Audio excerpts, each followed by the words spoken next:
আমি করব ইলিশ ভাপা। তো একটা মিক্সিতে নিয়ে নিয়েছি টমেটো একটা কেটে, সাদা সর্ষে, কালো সর্ষে, লঙ্কা, নুন আর একটু পেস্ট নিয়েছি আদা আর রসুন বাটা। এবার এর মধ্যে আমি দিয়ে দেবো দই, দিয়ে দেবো খানিকটা। তো আমি 2 চামচের মতন দই নিয়ে নিলাম। এবার এইটাকে আমি পেস্ট করে নেব। তো এই পেস্টটা হয়ে গেছে। ও এর মধ্যে দিয়েছিলাম সাদা সর্ষে 2 চামচ আর লাল সর্ষে 2 চামচ। এবার মাছ যে পরিমাণ থাকবে সেই পরিমাণ এবার বাড়াতে হবে।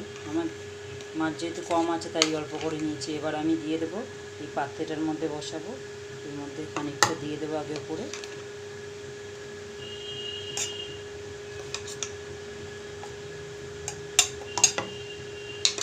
এটা দিয়ে দিলাম। এবার এর মধ্যে আমি মাছগুলোকে দিয়ে দেবো।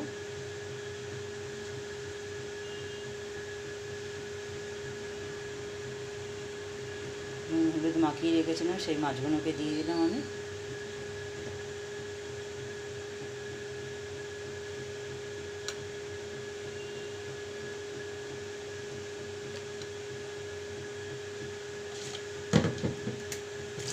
এবার বাকি যেই পেস্ট করা আছে সর্ষেটা, সেটা আমি এবার উপরে দিয়ে দেবো।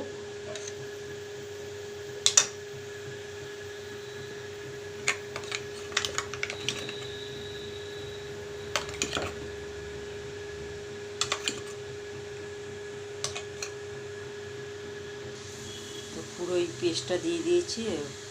মিক্সারটা ধুয়ে জলও দিয়েছি খানিকটা। এবার আমি পরিমাণ মতন হলুদ দেবো,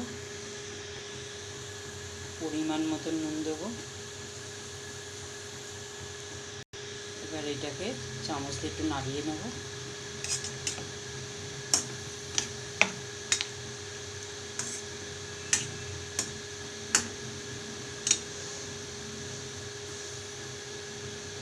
জল আমি মিক্সারটা খালি ধুতেই যতটা জল লেগেছে একদম অল্প করে পরিমাণ দিয়েছি, বেশি জল দিইনি।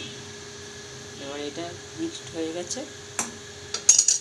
এর মধ্যে আমি দিয়ে দেবো পরিমাণ মতন সর্ষের তেল দিয়ে দেবো।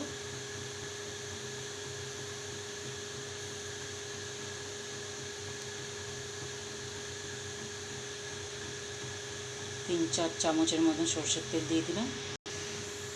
তো সর্ষের তেল দেওয়া হয়ে গেছে। এবার এর মধ্যে কাঁচা লঙ্কা দিয়ে দেবো, গোটা কাঁচা লঙ্কা।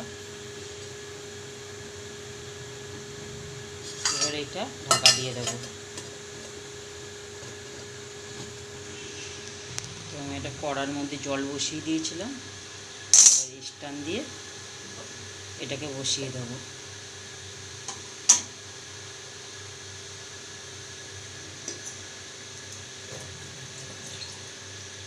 আর একটু আমি জল দিয়ে দেবো।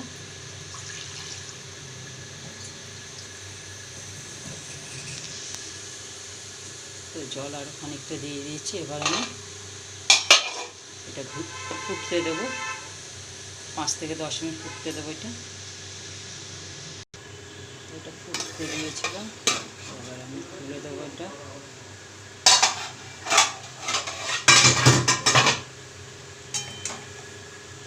তখন ভাপা হয়ে গেছে এটা। এটা আমি গ্যাসটা অফ করে দেবো। এটা নামিয়ে এবার একটা পাত্রের মধ্যে আমি ঢেলে নেব। তো এবার এটা একটা পাত্রের মধ্যে ঢেলে নিয়েছি। পাত্রটা একটু গরম করে তার মধ্যে ঢেলে নিয়েছিলাম।